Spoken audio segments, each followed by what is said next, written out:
శ్రీశైలం దేవస్థానం ప్రవేశ ద్వారమైన దోర్నాలలో ఇంత మంచి ప్రాంతంలో ఒక మహా గొప్ప వ్యక్తి విగ్రహ ఆవిష్కరణ చేయటం ఎంతో సంతోషకరమైన విషయం.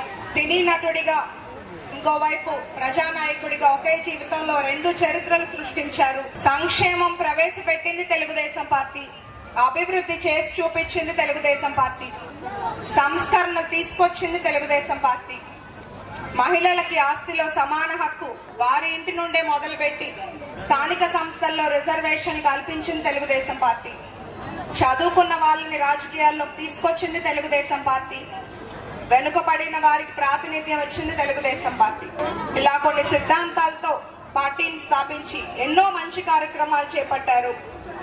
2 రూపాయలకే కిలో బియ్యం, పెన్షన్, పక్కా ఇల్లు, జనతా వస్త్రాలు, పటేల్ పట్వారీ వ్యవస్థను రద్దు చేయటం, ఇలా ఏ సిద్ధాంతాలతో అయితే పార్టీని స్థాపించారో అవే సిద్ధాంతాల్ని గౌరవ ముఖ్యమంత్రి చంద్రబాబు నాయుడు గారు, విద్యాశాఖ మంత్రి లోకేష్ గారు ఎంతో బాగా పార్టీని ముందుకు తీసుకెళ్తున్నారు. చంద్రబాబు నాయుడు గారు గత 5 ఏళ్లలో ఎంతో కోల్పోయిన రాష్ట్రాన్ని, ప్రజల్ని, వాళ్ళని రక్షించడానికి మనం చూస్తే సంవత్సరం అధికారంలోకి వచ్చిన దగ్గర ఊరూరా ప్రజలతో, ప్రజల వెంట తిరుగుతూ వారి కష్టాలు తెలుసుకుంటూ, అంతేకాకుండా అవి తీర్చడానికి నిరంతరం శ్రమ చేస్తున్నారు, కష్టపడుతున్నారు.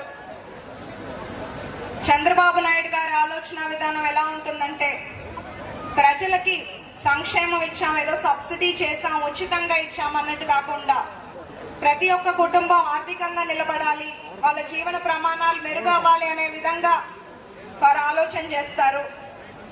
నెక్స్ట్ ఎలక్షన్ గురించి ఆలోచించకుండా నెక్స్ట్ జనరేషన్, భావి తరాలు బాగుండాలి అని ఆయన ఒక విజన్ తో ముందుకెళ్తుంటారు. లోకేష్ గారు కార్యకర్తల సంక్షేమం కోసం, అట్లాగే పార్టీ విధానాలను చూసుకుంటూ, ఇంకో పక్క విద్యా వ్యవస్థను బలోపేతం చేస్తూ, మంచి మంచి సంస్కరణలు తీసుకొస్తూ, ఎన్నో పరిశ్రమలను రావడానికి కృషి చేస్తూ 20 లక్షల ఉపాధి అవకాశాలు యువతకు అందించాలి అనే సంకల్పంతో ముందుకెళ్తున్నారు. నేను స్వల్ప తేడాతో ఓడిపోయినా ప్రజలు నా మీద చూసిన అభిమానం నేను ఎప్పటికీ మర్చిపోలేను. ఇంకా కష్టపడి మరింత ప్రజల్లో తిరుగుతున్నాను. ఇక్కడ ఎరిక్సన్ బాబు గారు ఎంతో కష్టపడుతున్నారు, నిలిచిపోయిన పనులన్నీ ముందుకు తీసుకెళ్తున్నారు. ప్రజలందరికీ పార్టీలకు అతీతంగా సంక్షేమం అందేలా చూస్తున్నారు. మీ ఆశీస్సులు కూటమి ప్రభుత్వానికి ఎప్పుడూ ఉండాలి.